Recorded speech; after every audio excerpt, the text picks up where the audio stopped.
Welcome, everyone. Hope you're having a great day. My name is Nikita Yentis, host of the Small World podcast. Today, I have founder and CEO of Health Pilots, Derek Carver. Derek is a student at UC Berkeley School of Business. More importantly than that, he's also one of my friends and one of the by far nicest people I've ever met. He's an amazing father, an amazing friend. He's always there to help out, give advice, and just genuinely always fun to be around. So, Derek, thank you for coming on the show. And please tell me about Health Pilots. Yeah, well, thank you so much, Nikia. As always, it's a pleasure to be able to chat with you. And yeah, really looking forward to diving into what Health Pilots is about and kind of our current status and what we see on the horizon. Basics, Health Pilots, health tech application we've been developing for about a year now. We're currently in the stage where we're looking to build AI infrastructure that really empowers medical practitioners, delivering these personalized preventive care at scale. Our platform integrates patient data, nutrition insights, behavioral trends, all to generate real-time evidence-based recommendations that can enhance this client patient practitioner relationship and really drive a more clinical approach. And we see by automating some of this administrative front loading this work, these tasks, we can surface better actionable insights and enable providers to really focus more on patient outcomes and less on manual data entry. We think the result is more efficient, accessible, and proactive model of care, right? And we believe that will bridge the gaps between everyday health management and clinical experience.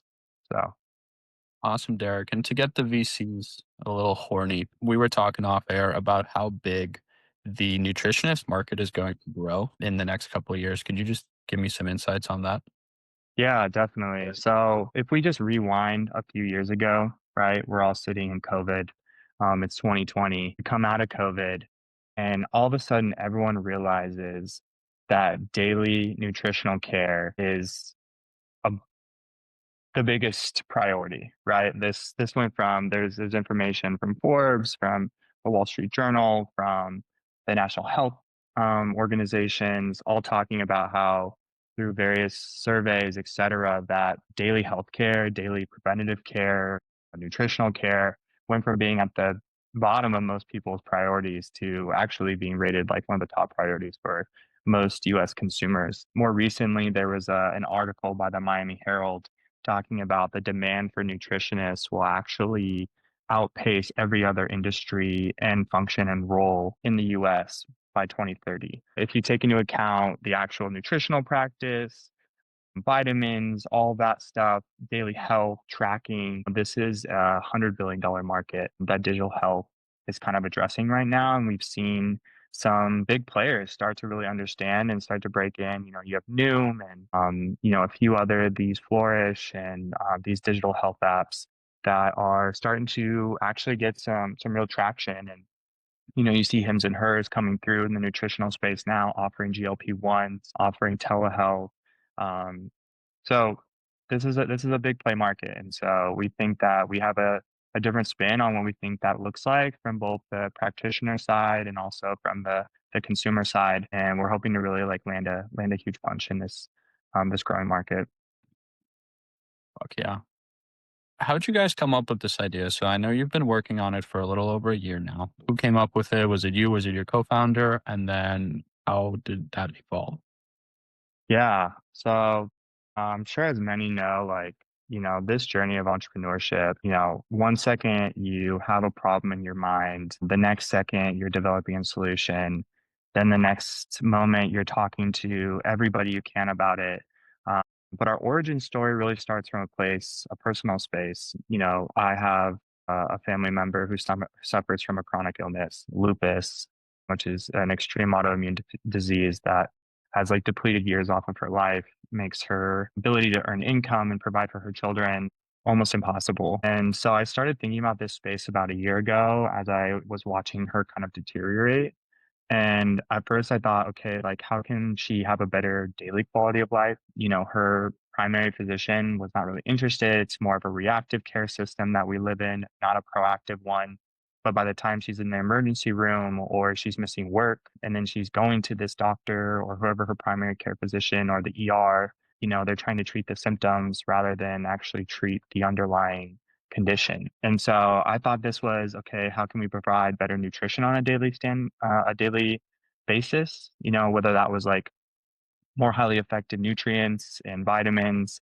So we started looking into that space. And you start to go down these rabbit holes and more before you know it, you're talking to more people and we've talked to hundreds of people with various chronic conditions and type 2 diabetes, pre-diabetics, people suffering from obesity and weight management and have various conditions, from that stemming from those things and PCOS in women. And we started seeing this correlation about this disconnect between what their primary physician was going to offer them and what they actually needed on a daily basis when it comes to preventative healthcare. So we started developing this idea that what if we could deliver that preventative healthcare on a daily basis, and what if we could empower the practitioners to have a higher level of impact by reducing workload, administrative tasks, really giving them the freedom to practice medicine, not be note takers, not to ask someone what they ate and that be, the whole 30-minute interaction they have with a client for nutritionists and dietitians.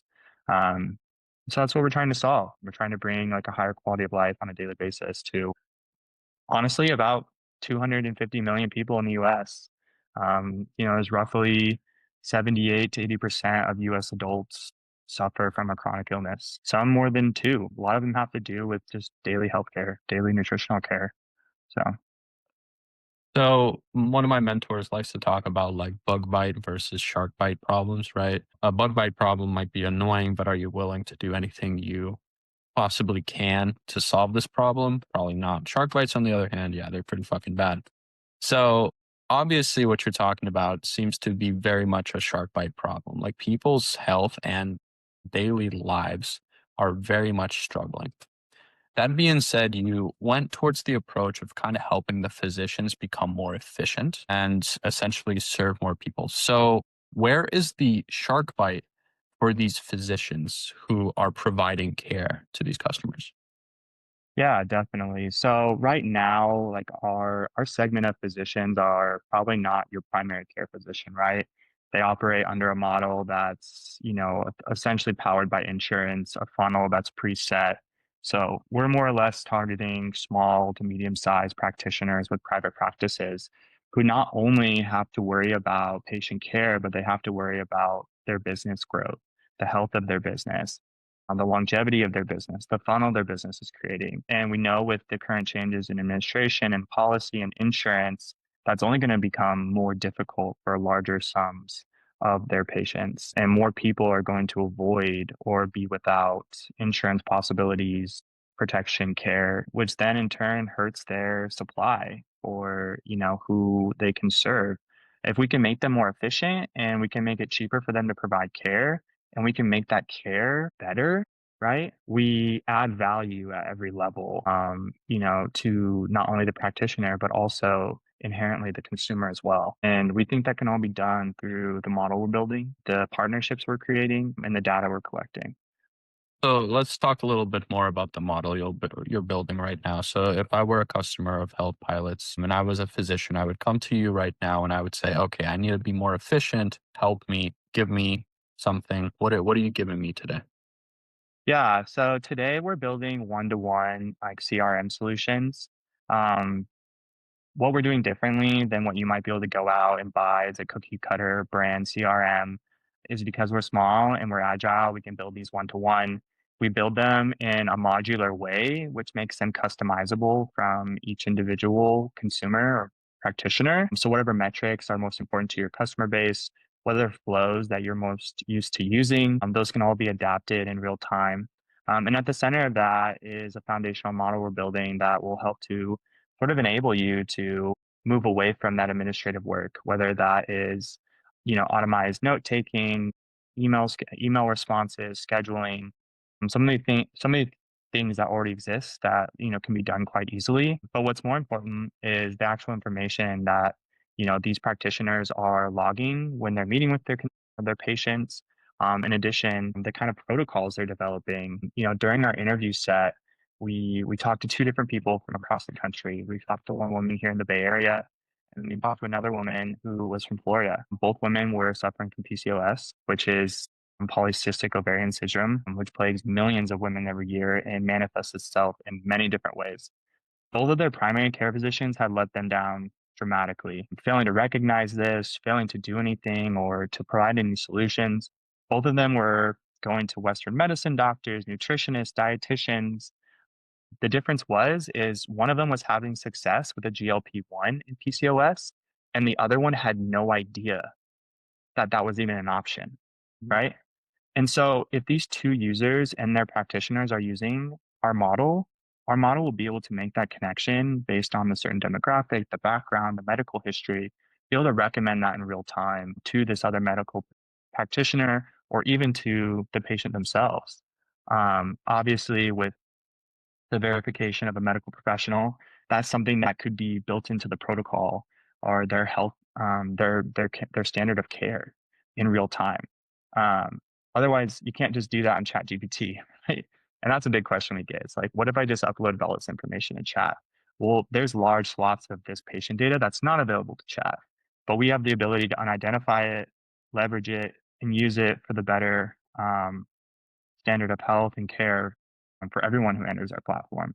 So our model gets better every single entry, every single time you log a meal, every single time you meet with your medical professional, your nutritionist, your dietitian, your PA. We're developing new protocols. We'll be able to use those, leverage those to provide better daily health for millions. And I think that the value add there um, is huge. It's huge upside. Totally. And I always like to talk about moats, and I always base my moats off the book The Seven Powers by Hamilton Helmer. I don't know if you've heard about it, but I will be talking a lot about it on the podcast. And he identifies seven moats, seven powers that essentially lead to differentiated, consistent returns. And you seem to have identified two in your model. The first one is network economies, right? The more people who are using your platform, the more valuable it gets, right? Obviously, if there's a lot of physicians and a lot of, customers, people with ailments using your platform, it's going to be harder to go to a different platform, right? You have to go where everyone is, just like LinkedIn. The other one is cornered resource. If you're trading a model, if you can corner the resource of data about people, there's your win right there. So I want to talk about network economies first, because obviously the play is to grow and get as many people on there as possible. What are you doing right now to get people on? Yeah. So right now we're focused.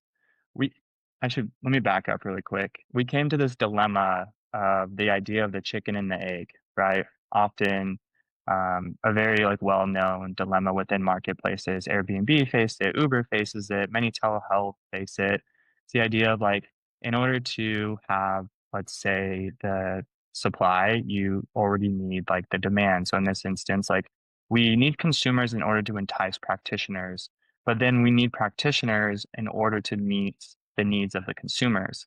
So who do we tackle first? Initially over the summer, we launched a beta with about 300 people. This consisted of a detailed medical profile, baseline score we provided using our model, and then a daily entry system where we would prompt the user through an LLM, right, with a chat feature to talk about what they ate that day, how they were feeling, certain symptoms they were experiencing, if they were taking any medication. And we found like a lot of people enjoy doing this rather than this is more of an A and B test, like MyFitnessPal, right, where you're actually searching and scrolling and selecting, and people enjoyed the idea of being able to like talk about it in a conversational way, and we were able to get much better data from that.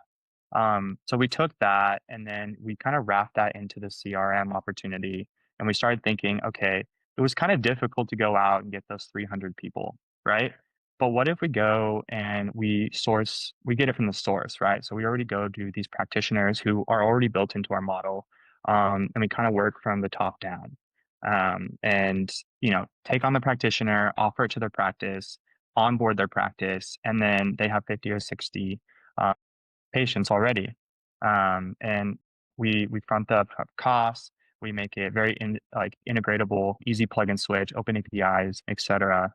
And so today we currently have one partnership with 3 to 4 in the pipeline. Our current partnership is someone offering GLP-1s as a PA in Idaho and Nevada, and we'll be onboarding them over the next few weeks and doing a pilot of 2 months to get some initial feedback and start to understand more or less how we can build out those partnerships in a way, like we kind of talked about, that is differentiated from what's currently being offered, but also is driving like really high value and great data. I'm hearing there's definitely upfront costs. How much would it cost to break even? Yeah, so right now, essentially, we're subsidizing 2 visits per month with the practitioner as onboarding them into the portal and getting them on the platform. The fair market value, which is what you have to pay. Um, this gets into like a lot of legality in this, right? Because essentially, like as a management service organization, which is essentially what we are at this point, we cannot own any portion of the clinical process nor have any influence on it, right? And there can't be any pay to play. Like we can't charge for medical services. We can't charge it or get reimbursed if we provide additional patients to these practitioners at this point. But we create an MSA, so a service agreement, which essentially holds them liable for the platform, the interface, the additional sources and leaning the leads of the customers themselves. Um, and our value proposition is that to each of the consumers, we subsidize those first 2 visits, which is about $60. So our CAC is about $60 at this point. And then after that, that rolls over into the service agreement, and we are paid on services rendered for those consumers after those first 2 visits. So then every other visit they visit, we actually are the ones who are incurring the revenue at that point. And then the practitioners themselves can in the instance of our GLP-1 clinic, they're making money on the GLP-1, which, they prescribe if medically recommended. There's no promise that people in this instance are going to get the GLP-1, of course, but that is kind of the frame of mind and the model as it stands with the current clinic we're operating on. Now we see the scalability of this opportunity um, in that we can essentially take this framework and apply it across many different practices of medicine. So, how often does someone come back for a third visit after you pay for the first two? And what about a 10th visit? Yeah, absolutely. So, yet to be seen. In most instances where there's a physical tie to the practitioner, usually the person is on some type of medication. They're receiving some initial benefit. The reoccurring visits are frequent, weekly, monthly, just depending on the severity of the condition. In this case, people are seeing this, GLP-1 clinic provider, twice a month regularly, sometimes 3 to 4 times a month. So, do Um, you have statistics? Any numbers on that? I don't have like hard statistics on me. I do have the statistics that like we know that a GLP-1 refill and usually most, if not all, the standard of care for this weight management system is usually to see a provider at least once a month to check in and also to refill your medication. That's the standard of care across the board. There are some online versions that you can get where it is very disconnected. Um, the problem is there, many of these people report that the second they go off the medication, they gain back all the weight. They have no established lifestyle change. And that's the biggest problem in any of this and is behavior change, right? So we're trying to tie behavior change to like a physical incentive. Um, So, definitely the $60 per CAC scares me a lot. yeah, But I want to move forward towards the future in terms of where you see health pilots going. So, congratulations on getting into SkyDeck. That's a huge accomplishment. yeah, thank you. Where do you see yourselves leveraging SkyDeck the most, and where do you see yourselves in 2 years after the SkyDeck experience? Yeah, that's a great question. I will want to note that like the $60 CAC right now is obviously high, but that's something that will get much lower with scale and better agreements, and as we validate more of the value propositions to the actual practitioners. So to be determined, but don't count that as a hard number. And that being said, yeah, SkyDeck, man, it's funny because I remember going to Berkeley City College and walking by the penthouse and thinking like that place, wow. Can only imagine like walking in there. Yeah, that place. And then yeah, and then I get into Berkeley and then all of a sudden I'm like, oh, I'm an intern at a company that went through SkyDeck. Oh, this is cool. And thinking like, well, what's the next step? And then now here I am, like I'm a founder of a company that's gotten in. So like the full circle moment for sure. So a lot of gratitude to the people I've been working with. We carry a lot of weight. We work on a lot of different projects. We're students. We're filling out this journey. It's definitely not linear, as most people know, and many of us are hands in many other bags and doing all that we can to learn and grow. But I see the future of health pilots if we lean into this opportunity and we buy into this idea that we as a team have a unique insight into this space and we as a team are diligent and honest and forward thinking that we have a great probability of being successful. And I think that outside of anything else, we can talk about the business model and we can talk about the problem set and we can talk about all of these things. But I think we all know at the end of the day that many of the successes that happen in this stage of startups comes down to the team. And our team is sharp. And we have people who've done AI and ML research at UCSF, at Bayer, some of the top data science, statistics, applied math majors. We have an advisor who spent decades in equitable healthcare solutions. We have another advisor who has not only been a double bear at Berkeley in CS and applied math, but also has run huge investment funds and worked in private healthcare. We're a sharp team. So I think this presents like a very great opportunity for anyone who's looking to either back us or be a part of our team. And in doing so, I think it's a solid bet to say that in 2 years from now, after we've leveraged the network, the mentors, and the learning opportunities at SkyDeck, that maybe we'll be in the accelerator within a year. Maybe we'll have landed a pre-seed round before that. Um, it's hard to say. I can only say that what I see is like the next 6 months. And in the next 6 months, I see us scaling to, 50 to 100 practitioners and around 5 to 10,000 users is our current target goal. So So fuck all the blinders and everything like that. I just want to know in the best case scenario 20 years from now, how much money is Health Pilots printing and how many people is it serving? yeah, I mean,